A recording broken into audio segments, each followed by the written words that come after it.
Hey guys, this is Nique and Ress, and this is She Wolf Alchemy podcast. So today we have another questions that nobody asked us, where essentially me and Nique go around the web and look at different advice forums and grab random questions from there and answer them here on the podcast. So Nique, you have the first question.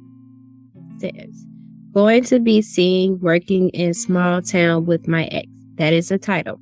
So I posted back in December about the breakup. It wasn't messy and was extremely civil. My ex and I both worked summers at a resort in a small town. We're both and have been broken up for about 5 months now. I still have feelings for her, but I don't want to come crawling back or seem desperate. I've heard, though, through the grapevine, her talking to her friends about it, and she apparently also still has feelings for me. But I think she wants to move on. I know I shouldn't try and get her back immediately, but I do wish we could mend things and be together again. However, I also know it will still hurt me to see her with other guys, and I'm having trouble reconciling what I should do, how to approach the situation. I'll be finding myself in. Thoughts, recommendations appreciated. I don't see any reason to get back together. Yes, work will be awkward, but it's always awkward when you choose to talk to anybody from work. It's just going to happen because either you guys are going to be like really into a serious relationship and people might think it's favoritism going on sometimes, or people can gossip about that. Or when you break up, you have to see them and it could be with somebody else. I don't think they should reconcile. I guess it depends on what the reason was for breaking up. Because are we just going to be together during this time that we're breaking together and then we're just going to break up again? Like, I don't know. I don't feel like they should really get back together, but I think it's just going to be a long, what did he say, 5 months? Mm-hmm. A long 5 months of work. If they're not together and he's probably going to be miserable. But there's no reason to like force something back if she's trying to get over you. Like, let's just be friends if we can be, or just stay away from each other. Well, what do you think? I agree and then also disagree. I agree, like, trying to avoid dating people at work. Just try, like, unless you're like, I think this is my soulmate, like, then definitely do it. I had an old professor who met her husband via work and like they've been married. When I was in school, it was like 30-something years. So they had to be married at least 40-something years by now. Mm-hmm. So it can happen. But also, like, I would not recommend dating at work. I've seen, y'all don't understand how messy that can get. Mm-hmm. Even when, like, it can get messy even when y'all not breaking up. Like, it just can get, I have seen some shit. I have seen some things go down where I'm just like, why y'all bring this to our floor? And then when you have your arguments, you got to still see them. You have your arguments with your mate. You got to go to work and you still a little pissed. But to have to see him the whole shift or have to see him the whole time, that's irritating. Right. Do like rest and date people you can easily discard and never have to think about again. Like, I date people who we don't run in the same circles. We don't have, like, I don't think I've ever dated anybody where there originally was any type of intersection going on. When you date somebody long-term, then their friends becomes your friends low-key and and then that's where it ends because I don't introduce them to my friends. But, you have that little thing happen. But yeah, like, no, yeah. And you know why I don't do that? This is the exact reason. I'm if you're not in my face, I forget you exist type of person. Mm-hmm. Like, I'm very, very out of sight, out of mind. And a big part of that is keeping them out of sight. So yeah, you messed up, number one. But on the other hand of that, where I disagree is, you know what? If the word is that, no, she misses you too, have the talk. Mm-hmm. Communication, words. I am so tired of people trying to telepathically talk to people and have deep-rooted conversations. Games, yeah. Have deep-rooted conversations in their mind and then just focus real hard and hoping the other person picks up on it. And then it's like, oh, okay, that's what's going on. And then I'm not mad. I'm going to engage. Like, no, I have turned off my telecommunication. My telepathic powers are turned off. You need to come and talk to me in real life, like a real person, so I don't feel like I'm going crazy. And I'll do the same to you. Mm-hmm. So that's where I would start, is just ask, like, have the conversation of like, hey, I'm really excited to see you. And I really been thinking about you and I've been missing you and was really excited to see you this summer. Before we start working, I don't want to make things awkward, but I still have feelings for you. And I would love to pick up where we left off and see if there's something there worth fighting for. Now, if you disagree with that, that's fine. I will leave you be and I'll be neutral and I'll be your friend and there and support you. You know how you lie. Yeah. But no, for real though. Or if you can't say that, that's a lie. Don't say that part. You can say, or then I'll give you your space. And you can give me mine. But I just wanted to be upfront and honest with you about how I was feeling. You don't have to answer me right now. I want you to take your time and think about it. And, a couple of days, I'll come back and see if you have your answer. Mm-hmm. And then boom, you have an answer. And then you can just proceed however the answer leads you to proceed. Yeah. Like it does. Yeah, it doesn't have to be complicated. Like you can use your words. You can use your words. I'm sorry. I'm just like going through a thing right now where it's like people feel the need to try to talk to me telepathically. And I'm just like, I'm going to ignore you until you use your big boy words. Right. Put on your big boy pants and communicate. So yeah, that's the biggest thing. I really feel like, any advice we give you is just guessing, our educated guesses, because we don't know how she feels. Yeah, the person feels. And then like going back to what you said, like, well, it could be or something. Like, how the heck you gonna know that before y'all start talking? Well, okay, but no, you never. Okay, well, I guess the way I look at it is it's very rare for me to meet a guy and me like them first and be like, oh my gosh, I really, Yeah. Okay. Yeah. It's usually I definitely met the ones that I have met.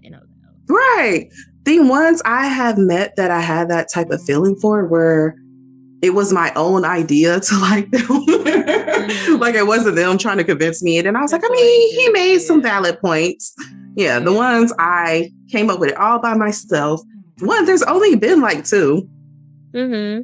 And both of them were not my soulmates, but it was a lot deeper, meaningful, passionate thing than the other dating experiences I've had. Yeah.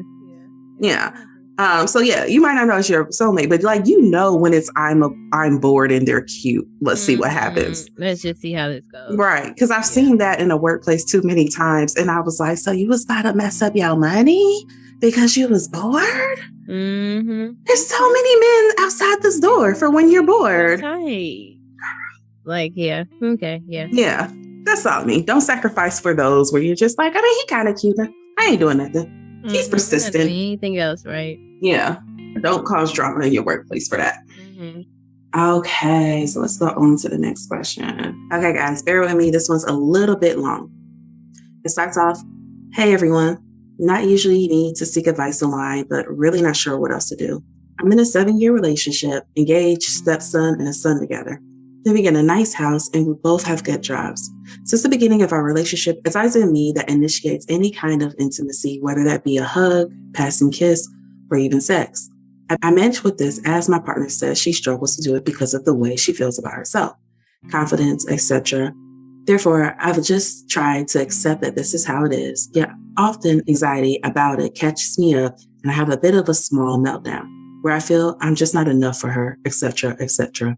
Even though I tried to justify that it's not about that at all and it's something she just can't do. I've discussed this a number of times over the years in the most nicest way possible, not directing any blame at all and just trying to describe my feelings. But it's always been the same. She gets upset and I end up comforting her and saying, it's okay, I understand. I've always been quite a loving person and good with intimacy, but I feel like I've started to mirror her over the years and I don't feel like the same person anymore. My recent trigger here is that my son, though through being a little ruder in the drawers, which was embarrassing, of course, but also a little bit funny, accidentally found some new sex toys. It instantly made me feel terrible and panicky that she is reaching out to pleasure and still unable to reach out to me. But this was just a trigger for things that have always been there in me, and it's not going anywhere. I crave to feel wanted, if that makes sense. I had to mention this to her, and she knows how I'm feeling, but she doesn't think she can do anything to change it.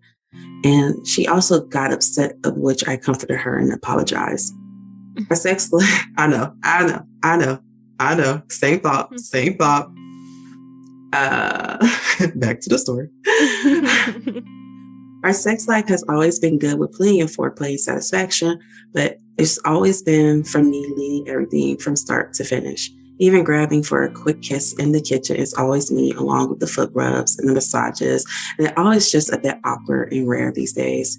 It's not all just about sex. I just feel quite lonely and a little depressed, and also guilty that I feel this way. The difference this time is that I feel I have ripped off a Band-Aid in my head, and it's not going away this time as easily. And I'm feeling quite on edge and anxious, wondering if this is something that could get better or if this is a compatibility issue. Whilst I know I need to support her, I'm not sure how much longer I could try to keep happy in this relationship.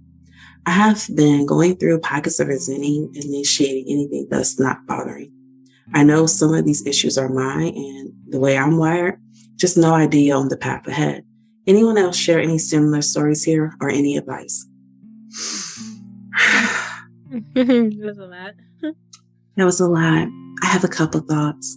I have a couple thoughts on this. There's a couple different points. The first one being is you have to decide if that's a compatibility issue for you. I have friends where sex is just not a big deal to them at all. Like, they don't care if it's not pleasurable. They don't care. They don't really like it with their partner. If their partner is a good partner, they're like, I can bend and grab, and it's not like a thing to them at all. And then I have other friends who are just like, you know what, pull it out on the first date, so let me decide if this is worth my time. Like, I have people on both ends of the spectrum. So you have to decide if that is a thing for you. I think for a lot of people, it would be a big deal. Yeah, I think for a lot of people, it would be a big deal. But I would say for you, I would think it'd be a compatibility issue because it's now making you feel bad about yourself. You now no longer feel like yourself in other areas of life. And I always think that that is a big deal, and that is a major red flag. Because I feel like so many times we'll talk about things that seem little, and when you explain it to people, they're just like, I mean, girl, work through that. That's not a big deal. But if that thing, no matter how little it sounds to somebody else, have you no longer feeling like yourself, that's a big deal. If I feel like I have to shut down a part of me because I'm with you, that's a problem, especially if it's a healthy part of me. So that's the thing I will always say, no, don't ignore that feeling, because I've talked to many, many people who have had these moments in their life where they got to the point in a relationship with someone that they hated them.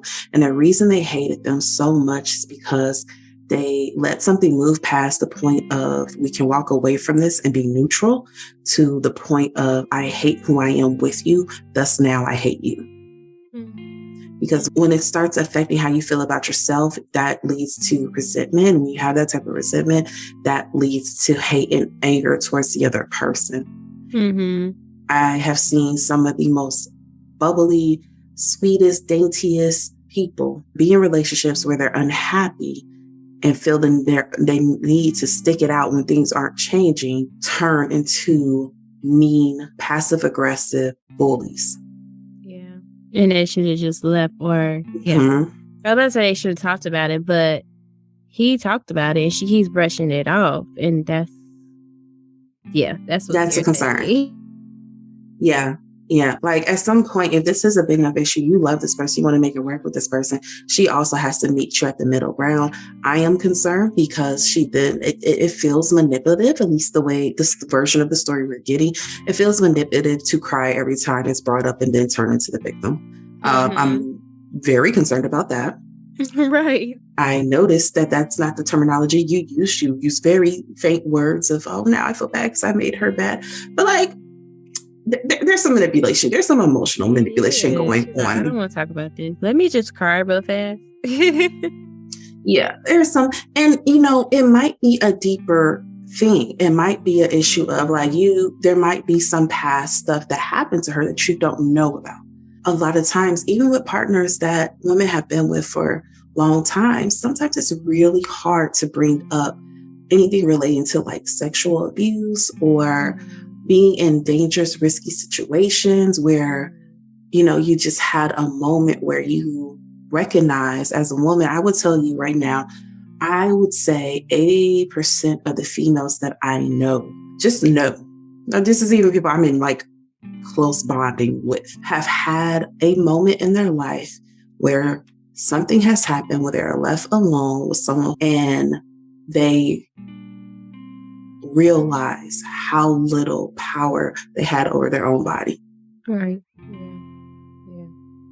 And that doesn't even necessarily mean rape had to happen. It's just that I would say 80% of women I know have been in situations where it dawned upon them that this other person has the ability to put me in a situation where I do not have control over my own body. So with that said, because, she is reacting so extreme to it, it doesn't have to be manipulation. It could literally just be that this was a thing that untouched, unprocessed pain from back then. But either way, I definitely would recommend being like, either we gonna talk about this or you need to go talk to somebody about this. Yeah. Because we have to be able to talk about sex. Without, especially with it being like something that's important to him. And I didn't even think about it until you said it, when you were saying that something could happen. Something could have happened to her. She doesn't know how to express it. Especially she would be more comfortable to play with toys than a person, I think she would, because it's like, I have control over that. I didn't think about that first. I mean, that's not at all what I thought about with the toys, but you have a point, because I didn't think about that part. Yeah, so just like, maybe all of these things are going on, but we don't know, because she's not opening up and talking about it. So, yeah. I mean, even taking sex out, communication is the biggest thing in relationships. You need to be able to talk to people to have a good relationship with them. But I will say, going back to the toys, I just want to put out there, men, please stop seeing sex toys as y'all competition. That's your teammate, homie. Like, I don't know sports terminology, but like layup, you throw him the ball, he jump far. Okay. Like, I don't know how sports work, but that's your partner. Okay. There's a ball, y'all toss it back and forth, and together y'all get the ball into the hole or across the line. Okay. Whatever sport we're playing, I feel like that covers it. I believe so. Yeah. So please stop seeing that. That is one thing I wanted to throw out there. It's like, it is not your competition. There's no need to treat it as your competition. No, it's not replacing you. None of these toys are replacing intimacy. They might be replacing orgasms, but they're not replacing intimacy. No. Yeah. And people get into relationships for the intimacy piece. So yeah, the advice would be is to have a conversation with her and just let it be known, like, hey, this is becoming a bigger issue for me. And I'm now to the point where I am feeling lost in this relationship. We need to be able to have a conversation about this where we can walk away, neither one of us feeling guilty. Yeah. Or we need to some type of mediator. And that's what I was going to say next. Or we might need to go to a therapist, a mediator, someone who can help us facilitate this conversation. But either way, we cannot keep ignoring it. Yeah. I agree. Yeah. Okay, I'll read mine. My next one. So, the inevitable is happening. My ex and I have a mutual best friend. Actually, we are all good friends. Before my ex and I started dating, my ex and I have been broken up for 5 months now. I'm no longer a crying mess, but I'm nowhere near over the breakup either. Anyway, I just found out that our mutual best friend is going to be hanging out with my ex and her new partner, who she cheated on me with. Wow.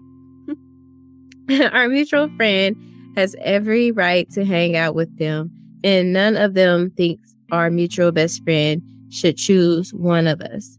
I'm just dealing internally in insecure thoughts like our mutual best friend is going to have more fun with my ex and her new partner than with me, because my ex has always been the fun, quote unquote, one, and I'm the introverted one. Right now, I'm the desperate one, and they are all having fun without me, and I'm home alone, left out. I don't have many friends to begin with, so that makes it more difficult. I'm not ready to date. I've tried online apps, and as soon as someone wants to meet up in person, I back out. I'm just not ready. So the advice of get out and meet new people doesn't work right now. Any words of advice as to how I can be more kind to myself and how I'm internally handling this? She could start to try to love, relearn herself or redate herself, which is a hard task in itself. But it keeps you busy knowing what you want and what you don't want for the next person. I don't really advise getting out there and mingling because you're not fully healed, and it's just wasting everybody's time, I believe. And it's just putting you in a deeper hole for real. So my advice will be to relearn it herself, so you can seek out professional help, so that they can help you to not have so much negative self-talk. Because I was saying, me personally, I would be the same person in a rut and overthinking and saying they're having more fun than me. I kind of personally probably would be hurt that she'd hang with them. Not like I want her to choose between the two of us, but it would just hurt my feelings that they all get to have fun and she's the one who cheated on me. So yeah, but my advice was to trying to relearn to love yourself and seeking therapy to help you manage your negative thoughts and keep you accountable to rebuilding yourself and relearning yourself. Yeah, I agree with the relearning yourself part. I do think you should take that time to relearn yourself, heal, but also go out and make new friends as well. Yeah, friends, but not new dating partners. Yeah, go out and make new friends. I personally feel like it's shitty that your best friend is hanging out with them. And I get it. She was both for your best friend. And that could be a hard position to be put in. But also, I'm just the type of person that you can't do something shitty to somebody I love and expect me to be buddy with you. You know? What's right is right. You know what I mean? Yeah. Yeah. Yeah. So there's a friend accountable too. Yeah. And so there's that part of it. But I believe in you don't need to sit around and then wait for your turn with that friend. You can go out and make new friends. And trust me, I get it. Making new friends as an adult sucks. It's hard. It's very hard. People have their own cliques and, there's certain things that is just easier once you know people's history versus, being 32 at the club with a girl that leaves you as soon as she find a man and she your ride. That's a hard lesson to learn at 32. That's one of those things you don't even want to tell everybody in the group chat because they gonna clown you. Why are we going out with girls like this still at this age? Why haven't we evolved past that?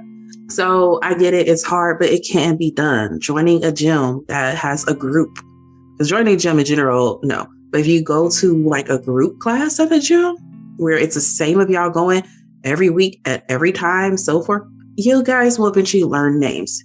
You might come across someone who also shows up with McDonald's in hand and be like, my bad, because you're 10 minutes late. And that's your new best friend. Mm-hmm. And it works out that way. But even if not, there's all sorts of ways to go out and make friends. I know some of these apps have a friend feature. I know Bumble. Last time I got on Bumble, they had a friend feature where you can switch. And I never tried it though. But yeah. Yeah, I haven't tried it, but that's an option. I assume it works the same. And then not only that, but you'll be surprised. I once went to go get my nails done. And I was talking to the nail tech lady, and me and her just ended up having a really great conversation. And then she found out what I did for a living. And I was like, oh, and I was telling her, she's like, oh my gosh, she wanted to send some people my way. I gave her my card and she did. But to say that was more so of a networking side. But if we did not cross that boundary of work, because I can't be friends with clients, that would have been someone I would have definitely been like, you know what, girl, let's hang out. Right. And I've had that happen before. Even when I lived in Oklahoma briefly, one of the people I actually ended up becoming friends with, we were at a protest rally holding signs. Her sign flew. I helped her pick it up. And then we marched together. Next thing we know, we went to get drinks together. And then me and her were cool. Like while I was there, she was one of the people I hung out with and would go and do stuff with. So just getting out and communicating, you can meet new people and start off that way. Even when you're shy, you can do small groups and meet people that way as well. Yeah. I know when I went to me, even though I didn't live in that city, but like when I went into like the yoga class by myself, I had talked to so many people. And say I did live in that city, I'm pretty sure we will keep coming and we'll keep getting to see each other, keep talking, we can keep building friendship. So like when you're open to like meet friends, it seems like they just show up. Yeah. And it's naturally done, you know what I mean? And so many adults also want more friends. Because, we get older, we move away, we're busy, friends get busy, you have a kid, they have triplets. Like it gets harder to maintain that same group as much. Even though you might be friends with them, you don't get to see them because you guys' schedule never match up. Like there's so many people who want to be friends. My homegirl who I had on the social worker episode, me and her, like we used to go to the same, we eventually ended up working together. But before that, what we were doing, we went to this huge meeting with like 40 different agencies that was once a month that we used to have to go to. And me and her would just notice we both say really funny cracks throughout the meeting, not helping nobody. And we was like, you get my humor. And then just slowly, like me and her started becoming friends. So started both of us just sitting together and being like, y'all make no damn sense. And then slowly it went to after, one of the meetings, I think we were like, you hungry? Let's get lunch. And then getting lunch. And that's still that's one of my closest friends now. And it's literally started off like that. But I'll say that to say, on the first time me and her hung out, not work related, because for like a year or so there, me and her would hang out during the meetings. We'll come early and talk, and then we'll talk at the meetings. We might have lunch together after the meetings, but then we both had to go back to work type of thing. The first time me and her hang out, non-work related, we at a bar, chilling. One of the first things she said to me, because she had also moved to Atlanta and after living somewhere else. And I had moved to Atlanta, but my first 2 years here, I was in grad school, I was being pregnant, and I was being a mom, then I was preparing to be a wife, and it was just me not doing anything. And so we both talked about how we are here and we have not made any friends. We got acquaintances, but if I want to get a drink, there's nobody. And one of the things she said to me was I was so glad that you actually text me and we actually end up having phone conversations and stuff. And she was like, and I'm like, oh, look at this cool, neat person I just met. And I giggled because I was like, yo, me too. And the whole time it felt like a dating relationship because I was like, what if I text her? She like, ew, why is she texting me? I didn't give you my number to actually talk. It was just me being nice. But a lot of adults are actually out here really wanting someone to ask them for their number so they can get mimosas on Sunday. Yes. And I always wanted more mommy friends. I don't know, now my friends have kids. A lot of them now, but before it's just I would go to the park and we'll talk for a long time. Can you ask me for my number, please? Yeah. So really just go out and make new friends and rejoin life again. Do not isolate though. Isolating for healing can be good, but isolating when you're depressed can be bad. But I think this is one of those things that hurts and takes time. In regards to the friend, it sounds like she's not even asking what to do about the friend, more so about her hurt. So yeah, I don't think she's saying anything about that. It's just trying to get herself back together. Okay. So that's my only advice on it. There is nothing but time that can stop that hurt. That you can get a new boyfriend and that will still hurt you. So might as well take that time, heal, and try to get out and meet new people. Okay.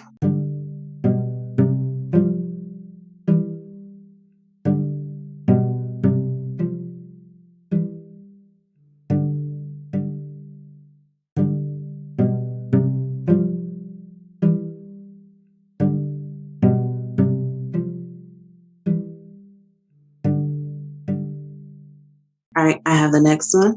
The title of the question is Introducing to My Kids and a Tad Nervous.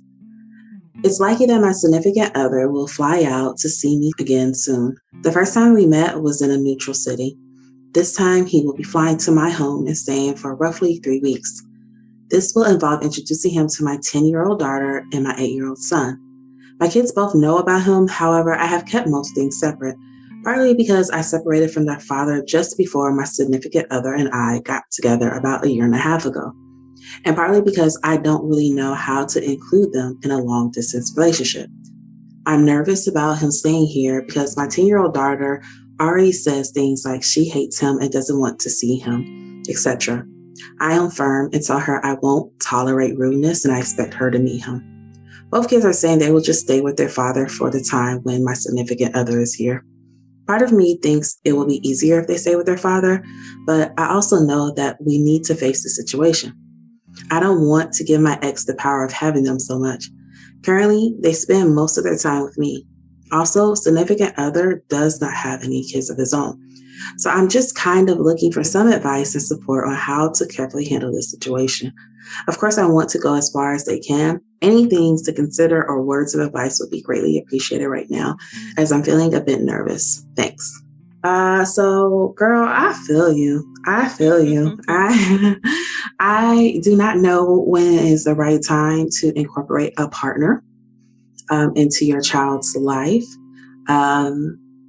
Even though waiting a year and a half, good on you. Because, there's that wonderment of like, okay, when is it too soon? And then when is it too late? And the too late part is when is it too soon? We know of all the horror stories of what can happen when it comes, you meet them too soon. But on the other hand of that, when it's too late, like when is it an issue of we're together, we're in love, I introduce you to my child, and now I'm finding out that you can't stand my child. Right. And then it's just like... And we already got engaged. We already looking at houses. And now I recognize so there is this question of, okay, when do you do this? And girl, I don't know. My daughter has only met one man and I regretted that. So I don't got the answers. Yeah. And it wasn't something horrific happened, but it was kind of like this, a guy who didn't have any kids. And I recognized that he had no idea what to do with a kid. But not only he didn't know how to, he didn't even put in the effort. Right. It was one thing, I let him go to the aquarium with us. And he spent the whole time at the aquarium walking away from us and doing his own thing. And it sucked so hard because I really liked him, but I knew in that moment, that's when it went downhill. Because I was like, oh, and I'm sure in his head, he was like, oh, because he never had to see me as a mom. My role, he knows I'm a mom, but he's never seen me actually actively in mom role. So I'm sure he had his own inner conflict going on. But as a mom for me, I was just like, I definitely might have to start dating men with kids because don't like this situation. So while I agree that, you're right. If this is getting serious, to the point now you guys are going to stay with each other for weeks at a time, you do need to introduce them, but maybe tiptoe it in and have them stay with their dad during the week. And then you guys pick them up on the weekend. Because that's a big shock and change for kids to just have this person randomly from nowhere start living with them for 3 weeks. And then randomly from nowhere, you take them away. Even though her kids... It's forcing it on them, kind of. And even though the kids... if they get married, it's going to be forced on them regardless. But I want to see how they kind of vibe first. Yeah, I think tiptoeing it is the best approach. I definitely would not recommend just be like, hey, so we're getting married. Here you go. And then they're living with us. And that can cause all sorts of issues. But I would recommend that, let the kids already want to stay with dad. Let them stay with him during the week. And then you guys come get them on the weekends. And then that way it's not too overwhelming. He'll have 3 whole weekends to try. The first one that first day's may be rough. And then that second day, it can be a little bit lighter. Y'all don't have to go nowhere. They can just be in the house and be rough. But also it will show you another side of him that may surprise you. And it'll show him another side of you that may surprise him. And you want to be able to do those in doses instead of long extended periods of time. Again, the guy that I let meet my daughter, it showed me a side of him that ended up coming out more in other ways, in other areas. But it showed me a side of him that I wasn't familiar with. I knew him as very warm, like a very warm person. And that was the first time I just seen him go very cold and like he just shut down. And you never seen it through that. Yeah. I mean, I saw signs of it with other things that were also very concerning. It all ended very shortly after. But yeah, no, some other things definitely came out there. I was just like, you aren't it showed me that he wasn't a very nurturing person. And I don't mean that in a bad way. It's just, it's not a thing for him. And I think when I was younger and I didn't have kids, that would have been okay. Because I'm used to being the nurturer. And I probably, in my early 20s without a kid, would have been perfectly fine with that. But I am a real adult now. And I am a mother now. And I give so much to so many people on a daily basis that now not only do I need you to be nurturing for children's sake, but for me, now being with someone that's nurturing is a big deal for me. Because I'm tired of putting out all the love and energy and warmth for everybody. And I would now like to have some of that reciprocated. Mm-hmm. Yeah, I think you might want to tiptoe that because then, if there are some warning flags, you can see that and you can halt that sooner. It's a lot harder to halt it when their plane ticket don't leave for 3 weeks and it's week 1. You got 2 more weeks with him and your kids and it might be hard. It's a lot easier when it's like, okay, this first weekend was bad, but we have 5 days to train you up better. Teach you how to duck and weave, let start wearing flip-flops because, Legos is a thing and, train them up and then try again and then try again. And then he goes home and then y'all can both reevaluate and reassess. But I also think that will be easier on the kids because regardless of how mature or old our kids are, it's odd to see your parents with someone else. When my parents, my mom, I didn't meet my stepdad until they were already engaged. And the wedding was like in 2 months. And I did not like him at all. I was very mean to him. But don't you think that's too far gone? Like too far? I definitely do. That's why I would not recommend it. That wasn't just pulled out of air.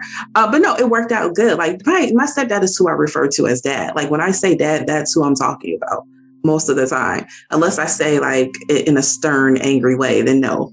That's that other man. But like, that's who I'm usually talking about. But like when me and him met, I originally did not like him. I did not like him for like the first month that I knew him. I would get up and storm out the room when he came in. I would slam doors. I would see him pull up in the driveway, go to the front door, open it. And he'll be like, "Hi, Ress." And I go, smile. And then I'll close the door and then lock it and then go to my room, knowing that the doorbell was broke. But he bought me things and then we became friends. And then I fell for his personality. So that is how our relationship worked. He tricked me with very nice things. I think it was when the Heeley shoes came out, the skate wheel shoes. Mm-hmm. Telling a little bit of my age here, but when it first came out, I really, really wanted them. And my mom had told him like, "Hey, there's these shoes that she really, really wants. Why don't you take her out for lunch and then stop by Toys R Us and get her the shoes?" And he was like, "Okay." And he got there. And again, this is like the first time there was ever Heeley shoes. I think they were like $150.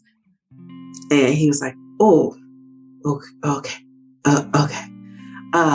Which, by the way, should not have been an issue for him financially. He had not been around kids in a while, I think was a thing. So he was like, "Oh, let me spend this $5 on your teddy bear." And he was like, "Hey, we spending what?" But yeah, and then we became BFFs. Mm-hmm. Like literally the next day, I was just like, "Where's Frank?" And there was like a long period of where he felt like he had to bring me stuff. whenever he came over. So there was like some bribery into that relationship. But no, it worked out great. My stepdad is like, that's who I call that. That's who took me to my father and daughter dances. That's who paid for my undergrad. That's who will walk me down the aisle. You know, that's that man.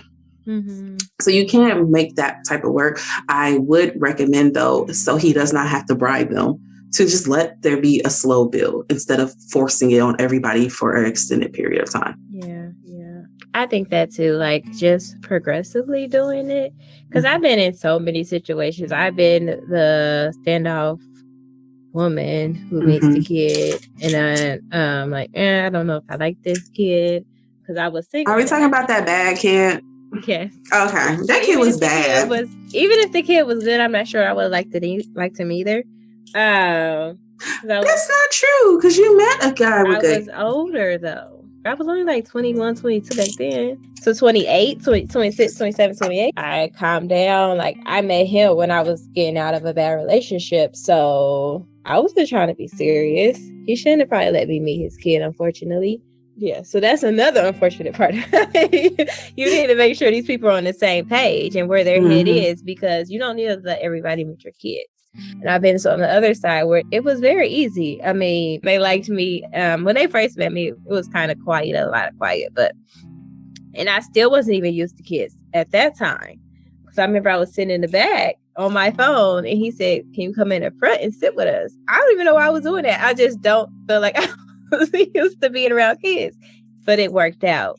But then there was other situations where I had let my daughter meet somebody, and first, I mean, she would only meet him for the first couple of hours, and then she started to like him, and then she continued to like him, but it didn't work out. And then I feel like I don't want her to meet nobody else because I don't want anybody else to be taken out of her life.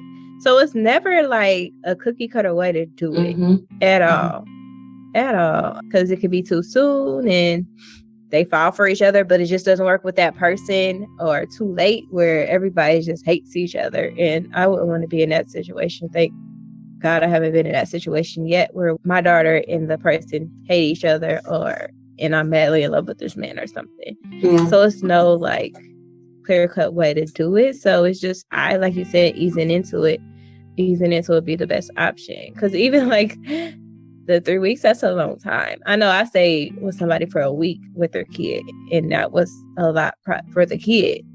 It rolled off my shoulders. I'm like, it is what it is, whatever. But it's a lot to throw on your kid, though. Especially when their other parent is a person that's in their life often.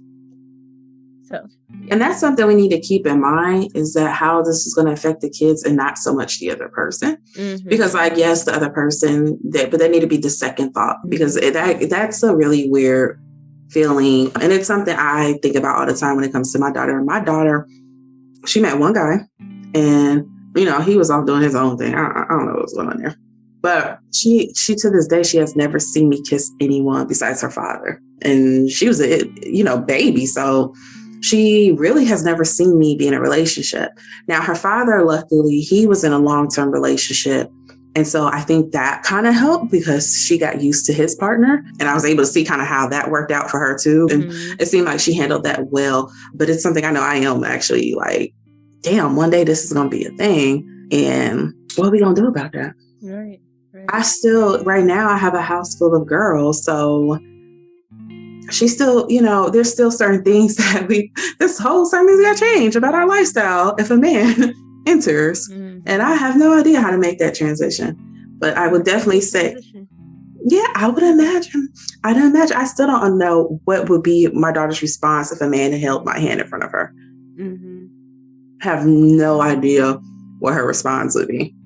See, we never did any of that in front of her, so it was like strictly platonic. In her eyes, at least. Same. Well, my daughter didn't remember to do his name. She forgot he was there. Like the next day, I remember trying to like gauge her feelings. I'm like, okay, how did you feel about Mr. Blanky Blank? And she was like, who? And I was like, the guy that was there. And she just kind of blank stared. I'm like, the guy that rode in the car. And she's just like blank staring. I'm like, all right, well, glad it's not in your memory, I guess. Right. Like, take it out or anything. Yeah, don't need to do any damage control. So yeah, girl, it's hard. It's hard figuring out. I don't think there's a magic number and a magic way to do it, but I definitely would say baby step it. But I personally wouldn't be comfortable with them staying actually in my home for 3 weeks. And that's the first time they're meeting them. We have especially women with children, we have to do some extra cautious stuff to protect our baby girls and our baby boys. We definitely need to protect our baby boys as well.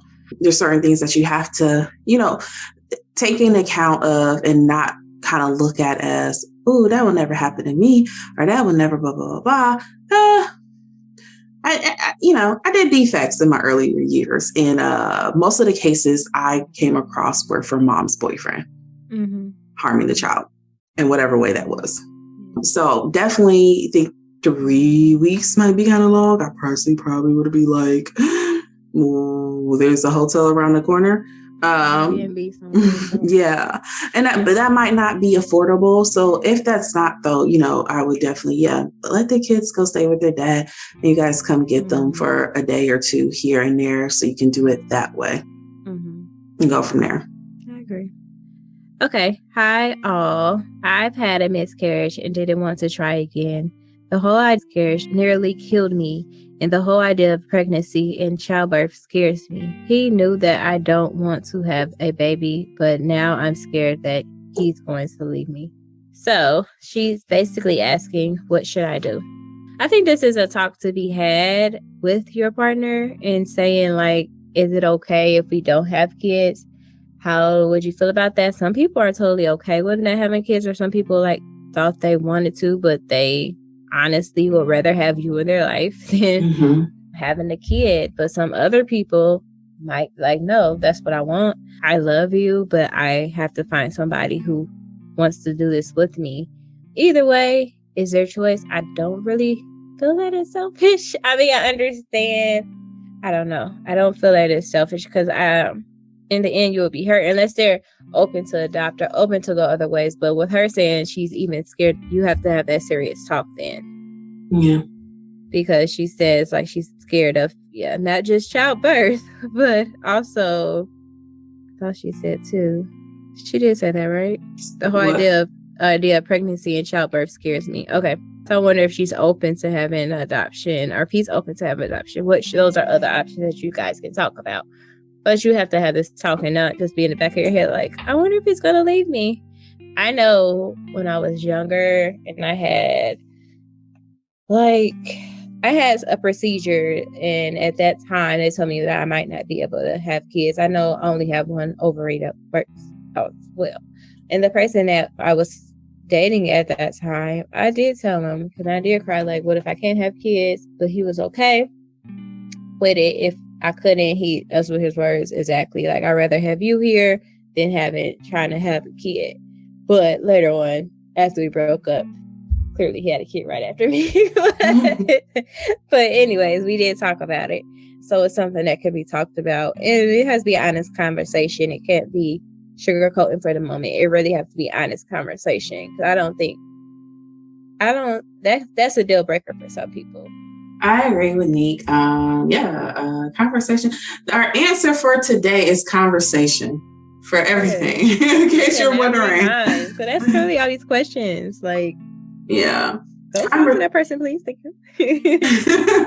Conversation needs to be had. But it sounds like she had a combo, to be honest, because she says he knows how I feel about this, but she's just scared he's going to leave him. And the question is, okay, so what do I do about the scare he's going to leave? So is he going to leave or he not? I know that's not what you want to hear right now, but do not promise to put yourself and your body through something that you don't want to do. At all. Rightfully so. Yeah. She said that she almost lost her life the last time. Exactly. So that's fine. You do not have to do it. Do not force yourself into this. You are perfectly okay to not do that. And if he decides that he does not want to be with you because of that, then that's fine. Now that you see that as the universe stepping in on your behalf and letting you know before you took a step too far that, hey, we have something else for you. We have someone more aligned with you. If he wants to have a kid and he wants to have a biological kid and surrogacy is not an option and blah, blah, blah, blah, blah, blah, blah type of thing is not an option, and that's a deal breaker for him, then that's fine. And you need to let him go. I feel like that's not the answer people would want me to give, but trying to hold on to people through deceptive means, whether we are deceiving ourselves or others, is never a good idea. Right. Whether that deception is saying, okay, no, I'll have a kid, and then knowing that you won't, or it's saying, okay, I'll have another kid knowing that you don't want to, you still do. You're now being deceptive towards yourself. And I don't think good things can come out of that long term. Yeah, I feel like that leads to resentment for a lot of folks. And neither one of y'all deserve that. Both of y'all deserve a lifestyle that makes you guys happy. And if having kids biologically his, traditionally, is a big deal for him and what he wants, then let him have that. And if not having kids or not giving birth is what you want for your life, you should also have that. This isn't like compromising over the quality of bedding you guys are picking out at Bed Bath & Beyond. This is like compromising a compromise that could jeopardize your health. And that's not fair. Life or death, yeah. Okay, so this is our last question. I have received a text last night that leaves me in limbo. Maybe some background for starters. We have been together for 14 months and she is going through a divorce matters with the ex-husband. They were together for 5 years and have 2 kids. She was separated for 7 months before they started dating. They have had some emotionally charged conversations over separation items, typical jealous ex-partner stuff that hates the new person, me, past stuff, etc. It was good between us up until her ex telling her he found a new girlfriend. This sent her into an emotional spiral, bringing up childhood issues, feeling of inadequacy, etc. It came off as her not being over her ex, which was hurtful to hear, but I have some new perspective now. I don't think she ever grieved the relationship. Maybe even emotional codependency, since she leaned on him heavily as a parental figure because he is considerably older and now that's being taken away. Last weekend, she told me she wanted to take a break for a year, basically a breakup. Although I never got the chance to tell her that I'm not okay with the breakup, let alone being on the sideline for a year. She texted me last night, letting me know how guilty and sorry she is about all this, how all this has transpired. She wants to talk, but feels like it won't do any good due to her emotional state. She doesn't know what's wrong with her, but the things she doesn't want to drag me into unnecessarily. I told her I would respond. I am planning on proposing couples counseling to see if this relationship can be salvaged. Maybe we take a step back, but I have to come to grips that she might need to pursue this healing journey on her own, and I'm open to reconnecting in the future, but it's not fair to me to wait around, although I need to take some time for myself as well. Well, what should I do? So with this one, my quick and short answer is let her go. I'm a big believer at believing people when they show you who they are and when they tell you who they are. She is telling you, we need to break up because I am about to drag you through some unnecessary BS. Believe that.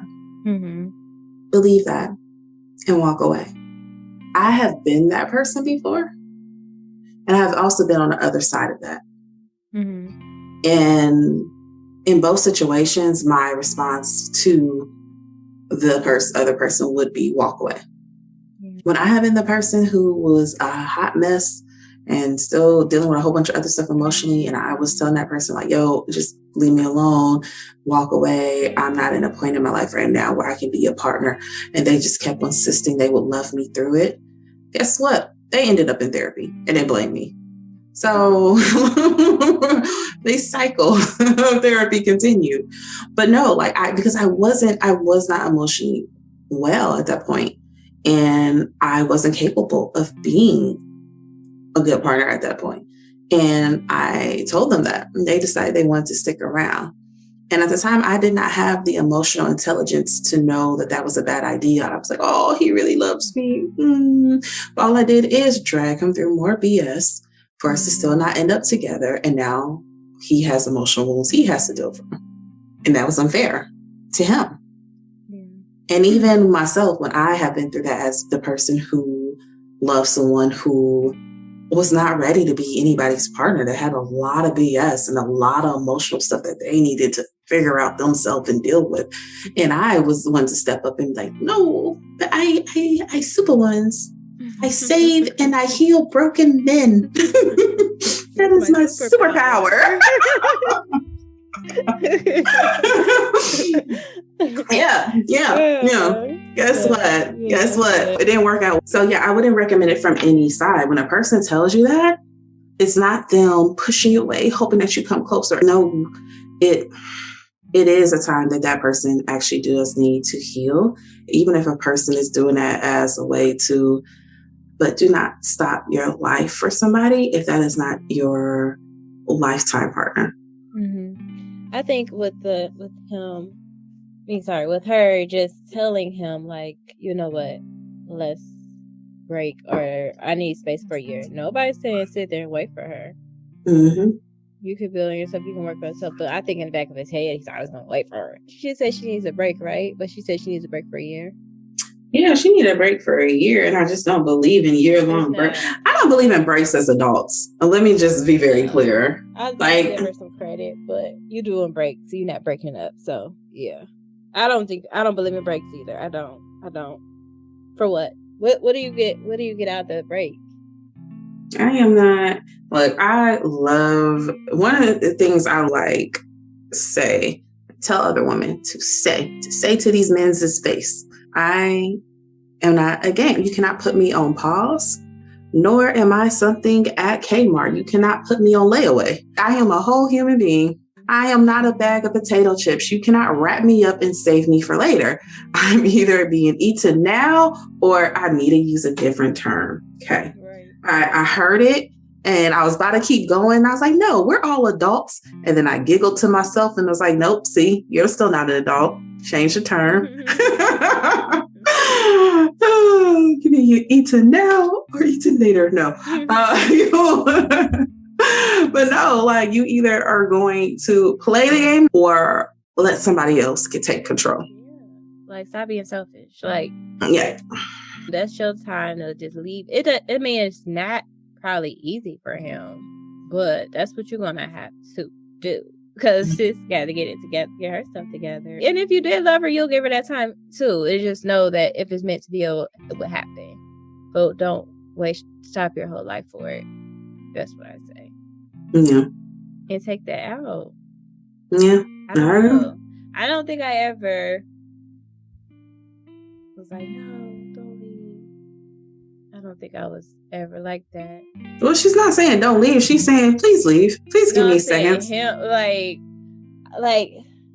him saying, I don't want to give her this year. Oh, yeah. I know. Just let me stay and work through it. And saying, like, no, let's work through it. I want you, I don't think I was ever like that. I will never. Okay, so then let me rephrase that. I was never like oh no, let's work it through it. It was more so like me and him didn't have a conversation. I peeped game that, oh, you need a break. You're not well. They would frequently have emotional breakdowns that they were dealing with. And over the ex.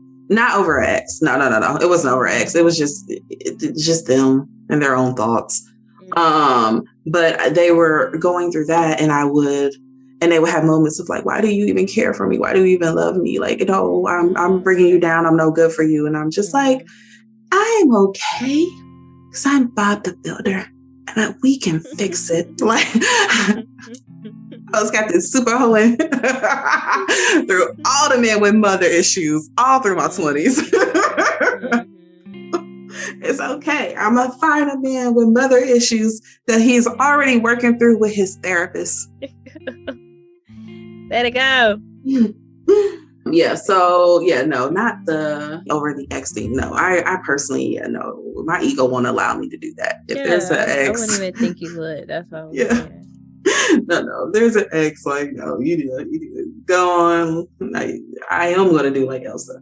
But yeah, it's still, regardless of the reason, we both come back to the same conclusion, walk away. I also kind of just say would recommend people not date until people are fully divorced. I would not recommend. I've seen that story happen many a times of them like, we're separated, we don't live together, blah blah blah, and they still find their way back to each other, and they still end up messing with each other, and they still, but like, let the papers dry on the divorce papers. Some of that, it could still have hurt feelings there or whatever, but people who are just like separated, I would not recommend dating. Yeah, I've been there before, so I agree. Yeah.